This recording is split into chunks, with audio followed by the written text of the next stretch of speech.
it is that time of the week again where we go ahead and check out, review, critique your work on our subreddit. In this video brought to you by Envato Elements, I'm going to be going ahead and critiquing the most upvoted. Now, I've heard a lot of you all say you want to hear me critique the least upvoted.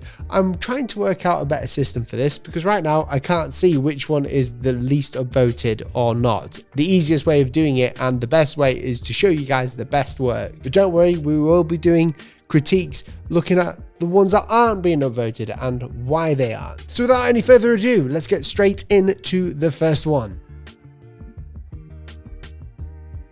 This first one with 85 upvotes is I designed a logo for a clothing client. As my clients were devoted to Lord Shiva, I used the ideal of Trishula, Lord Shiva's weapon. Have your say. Okay, I will admit, I'm the first to admit, I have no idea about that. That shows how uncultured I can be. Let me just do a little bit of research. Hindu, brilliant. And it's for a clothing company. First of all, the icon itself is really nice. It's balanced because it's symmetrical, makes sense, works well, and you can see in all of these mock-ups. Is that a mock-up? That looks more like a picture to me. It looks really good. You can see in all of these how good they are and how well it looks. The logo is a combination of 3 lines, which is derived from the idea of Trishula's 3 lines. Those lines also combine to replicate the shape of an emblem, and also it reflects the shapes of the letter A and S from the brand name. I'll say it looks really clean, minimal. I love the dark theme going on here as well. Who's not to like? Here's another amazing mock-up. These are what sell to the clients. I will keep saying it. The number one tip is to get good mock-ups. I'll be talking about that soon. Don't worry. The next one is 7 years ago. I created the graphic chart of a fake Mexican restaurant, El Burro Picante. Last week, I redesigned this whole chart. Hope you will like it. Let's have a look. Love the colors. I love the ruggedness of it as well. We're actually working on a similar project right now for a real life client. But what I'll say is that you've got the colors correct, really nice. It really gives a vibe of Mexican. Obviously you've got, it looks like a piñata in there. I'm not sure what that is. I love the color schemes here, and the way that you've designed it is how I would design it also, with the circles. If you see this sort of grid, what you do is when you sketch the logo out and you want it to be like mathematically and optically correct, you use basic shapes to get that. So you use circles all the way around. And the great thing about Illustrator and a lot of these vector tools that we use, the software, we can actually get rid of parts of those shapes that are overlapping and join parts of the shapes together. That's what creates this, and that's how it looks really good. It's part of the gridding process, and we've got something coming out very soon about that. This just reminds me of McDonald's because of the yellow and red. Can't just be me, but again, really nice, really love it. Menu style, you always know it's a good restaurant with a well-designed menu. You've done so much good work here. This is possibly my favorite so far. Everyone else seems to agree so in the comments. Well done. Nice one. Moving on, with 75 upvotes, Plant Burger, a concept for fast food restaurant. Any criticism, welcome, thank you. I like it, kind of. It's a tricky one, this. The more I look at it, the more I understand it. Why is the bun smaller at the bottom? Am I missing something again? What I like is the playful nature of it. Obviously, it's a plant burger restaurant. Works really well. There's no real plants in there. I like that. It takes it away from being really generic. I think a lot of people would just go straight to the plant. There's not much else I can really say about it other than it's okay. It's okay. It's not blowing me away, but the colors are kind of like, you know, burger colors.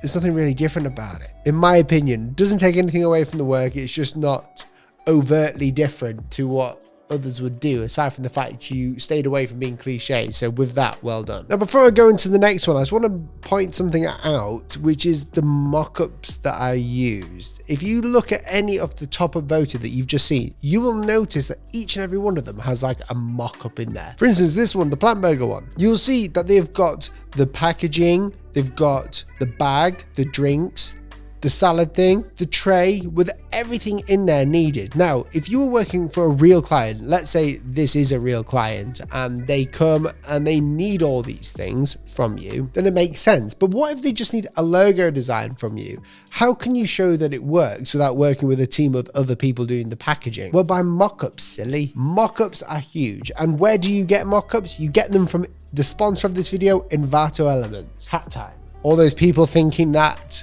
they can just comment hat or no hat for the video, I'm throwing in a curveball and putting my hat on. I might take it off later, so you're going to have to comment with the timestamp of hat, no hat. Envato Elements provides millions, I think over 50 million assets for you. And it's insanely valuable. When working as a logo designer, the way that we prove the concept works, or the way the logo works, isn't just by showing it on a white background. You have to show it on products that the company is going to be selling, or a service item, such as like a tractor if they're going to be mowing people's lawns. This is what the company needs to see. It's not just a logo on a white background. To set you apart from the crowd, getting mock-ups, and a lot of them, is going to help you. Now, Envato Elements, again, has 50 million different assets. And if you get the annual subscription, you can get all the assets for like half price. That is less than $20 a month. But I hear some of you are worried about the license. Don't be worried, because the license is a simple one, which means that even if your subscription ends to Envato, your license will still carry on. So you won't get into any trouble for using the product that you are buying. So go and click the link down below. There's not just mockups, there's photography, graphic templates, presentation templates, fonts, After Effects files, DaVinci, everything. Is way too much really, but there's so much value there. So you want to get your work looking really good?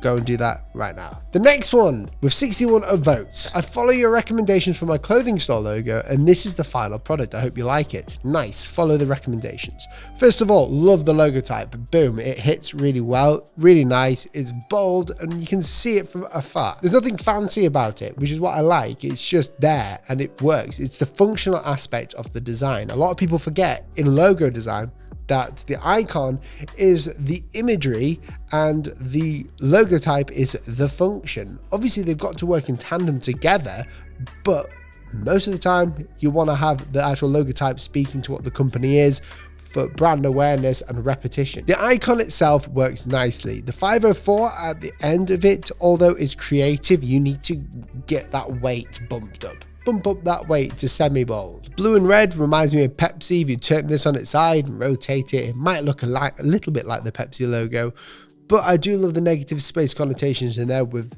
the hanger, and the shirt works really nicely. Very simplistic idea there. So shirt, hanger, shirt, hanger.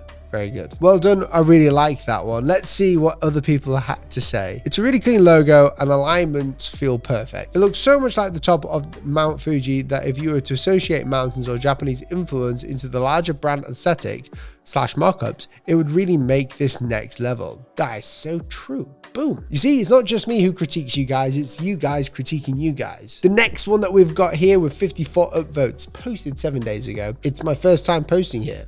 I'm on an app design project for my church in Bangkok, and I need to simplify the logo to fit the app design. That icon looks pretty good already. I really like that. It's very illustrative, so it's not a bad thing. That's a huge name though, so you're going to struggle to get all that into an app. I'm only joking.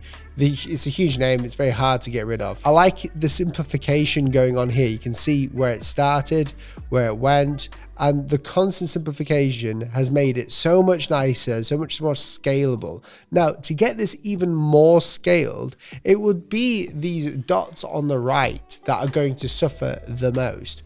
Obviously, you've got really nice negative space in there. Exactly, it's a letter form. I thought it would be. It means heart. Okay, it's going to be difficult. Maybe have to emphasize the bottom part. I mean, for the app icon, it doesn't look terrible, but I really love the fact that you're trying to get it better so it's scalable. The best way to get a scalable icon is by working within a grid. We've got something coming soon. Again, I'm just teasing to you guys a resource that will allow you to do this very easily. But can I just say, huge improvements on the previous logos, really well done. One of the best church logos I've actually ever seen, especially the fact that you got the heart letter or the writing, I don't know if it's a letter or writing, glyph in there, really nice. The last one, fan redesign, it's a Nintendo one. Excited. I always preferred the alternate font used in the eShop logo, so I used it for the main Nintendo logo. So that's the original, this is the new. So the reason why I say that's wrong, so this one works better than this one. Okay, what you've done here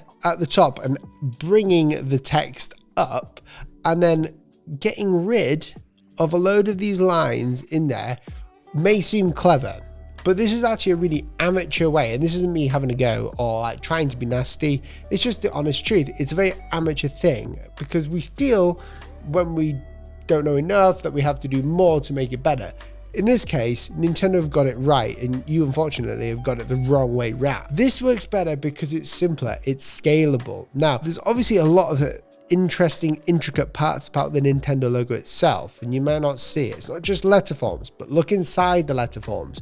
Now, when you look at the letter forms, look at the negative space within them. For instance, with the O, what we call in the center there, in the negative space down at the bottom, is the bowl, and you've got a bowl at the end up here as well. These are all very intricate little parts. You don't want to be adding anything more to it. If you were to blur the original one over here, it isn't readable anymore, and it just makes it look more busy. It doesn't add anything to it, even with the typeface. Now, I'm not having to go about the typeface choice. I think it would have been good if you just kept it in the pill box thing that they've got going on there. We've also got to think that Nintendo's very blocky nature is very geometric, and they're trying to keep it geometric, designed generally kind of like it within a grid, as I explained before, so it can be scaled down. This is something that you got to keep in mind when redesigning anything. But what I will say is that you've done a great job in thinking about this, and the typeface choice is a good typeface choice. Just don't ever cut this stuff out on the top. If you enjoyed watching this video, then thank you for watching for a start. It's been fun. I do these every week. I'm a graphic designer. I own a design agency in the north of England, and we post content every single week to you guys who are subscribed to watch and to learn. And the main goal of this channel has always been to help you grow as a creative, whether that's in graphic design, logo design, or in hand lettering, or any creativity thing. Obviously, I stick more towards the logo design stuff because we do brand identity here. And if you want to learn more, we've got over 500 videos in the channel all around graphic design, logo design, which I'm sure will teach you quite nearly everything I know already about logo design. So go ahead, subscribe, check out all those videos. And if you want to be a true fan of the channel, then go ahead and press the bell so you're notified when I upload my next video, which is about twice a week. Thanks for watching, guys, and I'll see you in the next video. See you soon. Goodbye.